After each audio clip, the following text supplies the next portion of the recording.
Halo semuanya, kali ini kita akan membahas materi tentang pemisahan campuran. Pemisahan campuran. Satu yang pertama namanya filtrasi atau penyaringan. Pemisahan campuran. Filtrasi ini pemisahan campuran berdasarkan perbedaan ukuran partikel zat penyusun campurannya. Misalnya ini ada campuran, kemudian mau dipisahkan, maka disaring dengan biasanya nama penyaringnya adalah kertas saring. Maka nanti cairannya akan tersimpan di sini dan yang tersisa akan tersaring di kertas saringnya. Zat yang tersisa di kertas saring dinamakan residu, sedangkan hasil penyaringan dinamakan filtrat. Jadi residunya nanti di sini, kemudian ini hasil penyaringannya namanya filtrat, ini di sini. Ya, itu filtrasi namanya. Pemisahan campuran berdasarkan perbedaan ukuran partikel zat penyusunnya. Contoh campuran yang dapat dipisahkan dengan filtrasi misalnya adalah campuran pasir dan kerikil, campuran beras dan air. Kemudian yang kedua adalah sentrifugasi.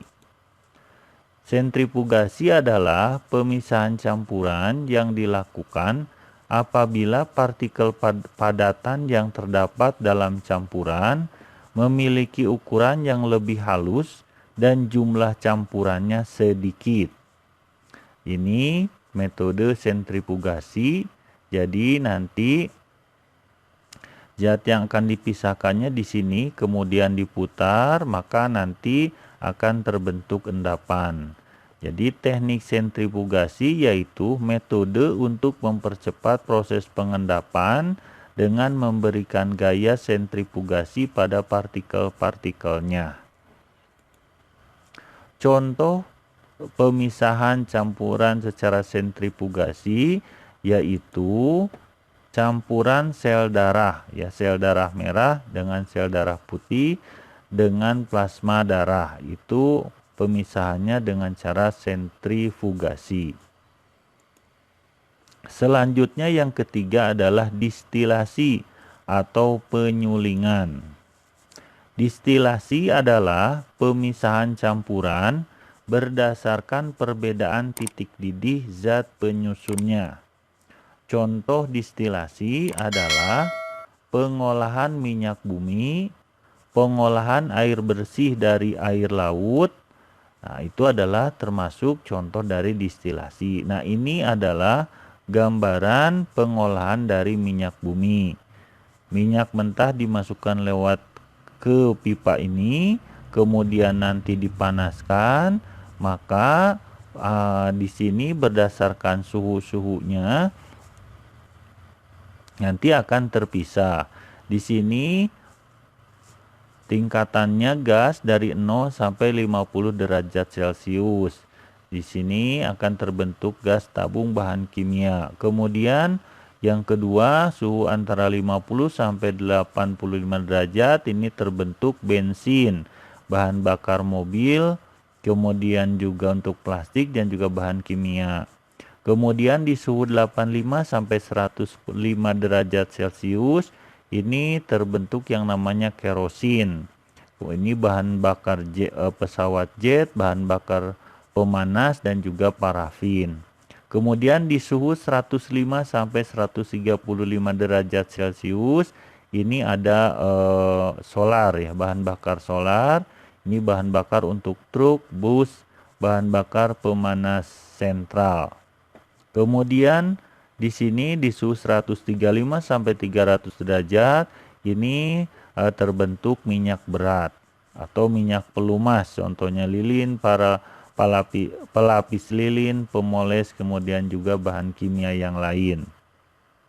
Kemudian di sini ada residu, hasilnya ini adalah zat yang pemanasannya lebih besar dari 300 derajat Celcius. Ini untuk bahan bakar pembangkit tenaga, kemudian proses penguraian aspal di sini yang suhunya lebih besar dari 300 derajat Celcius. Itu untuk distilasi. Kemudian yang keempat namanya kromatografi. Kromatografi adalah pemisahan campuran berdasarkan perbedaan kecepatan merambat partikel zat penyusunnya. Contohnya itu adalah pemisahan zat warna pada tinta, kemudian tes urin pada atlet untuk pengecekan doping. Nah, ini contohnya, ini adalah pemisahan zat warna pada tinta. Jadi ini ada kertas, ya, ini kertas saring biasanya. Kemudian di sini ada tinta yang sudah diteteskan dan ini air. Si kertasnya nanti sedikit tercelup di air, maka nanti airnya akan meresap ke atas sambil membawa dari zat-zat yang terdapat pada tinta itu. Maka ini contohnya, yang tadinya tintanya berwarna hitam, ternyata di dalamnya ada warna hitam, ungu, biru, orange, kemudian merah dan kuning. Nah, ini jadi terurai apa saja zat-zat pada tinta tersebut. Itu namanya kromatografi. Selanjutnya adalah pemisahan campuran secara sublimasi. Sublimasi adalah pemisahan campuran berdasarkan salah satu zat penyusunnya dapat menyublim. Contoh campuran yang dapat dipisahkan dengan sublimasi yaitu campuran kapur barus dengan pasir, atau juga campuran iodin dengan pasir, dan yang ketiga campuran kapur barus dengan arang. Jadi pemisahannya dengan cara sublimasi. Contohnya ini adalah kapur barus bercampur dengan pasir, dipanaskan. Kemudian nanti ini akan menguap, ya, membentuk gas. Kemudian di atasnya disimpan es batu. Jadi di daerah atas ini akan dingin. Maka yang tadinya uap itu akan langsung mendingin dan kapur barusnya akan langsung membeku di sini dalam bentuk padatan. Itu adalah contoh pemisahan campuran dengan cara sublimasi. Kemudian yang keenam adalah evaporasi atau penguapan atau juga kristalisasi, yaitu pemisahan campuran untuk mendapatkan kristal-kristal zat padatan yang terlarut dalam larutannya dengan cara menguapkan larutannya. Contohnya untuk evaporasi adalah mendapatkan kristal garam dari larutan garam. Kemudian mendapatkan kristal gula dari larutan gula. Contohnya ini larutan air dan garam. Maka ketika dipanaskan, ini airnya akan menguap, maka nanti yang tertinggal adalah garamnya. Ini adalah metode pemisahan campuran dengan cara evaporasi. Untuk kali ini pembahasan pemisahan campuran sampai di sini dulu. Terima kasih.